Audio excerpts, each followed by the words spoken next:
Power star Pawan Kalyan, Harish Shankar కాంబోలో వచ్చిన ఉస్తాద్ భగత్ సింగ్ థియేటర్లలో సందడి చేస్తోంది.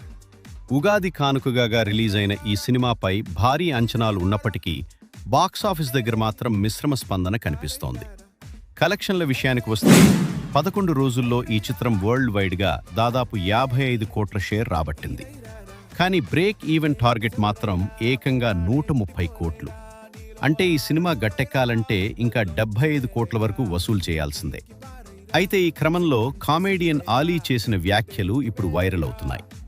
గతంలో పవన్ సినిమాలో ఆలీ ఖచ్చితంగా ఉండేవారు. కానీ రాజకీయాల వల్ల వీరిద్దరి మధ్య గ్యాప్ వచ్చిన సంగతి తెలిసిందే. రీసెంట్ ఇంటర్వ్యూలో ఉస్తాద్ గురించి ఆలీ మాట్లాడుతూ గబ్బర్ సింగ్ లాగే ఈ సినిమా కూడా పెద్ద హిట్ అవ్వాలి అని కోరుకున్నారు. కానీ మీరు ఈ సినిమాలో ఎందుకు లేరు అని అడగ్గా అది మన చేతుల్లో లేదు అంటూ ఆలీ చేసిన సైగా ఇప్పుడు హాట్ టాపిక్గా మారింది. నిజంగానే పవన్ సినిమాల్లో ఆలీ మార్క్ కామెడీని ఫ్యాన్స్ మిస్ అవుతున్నారా?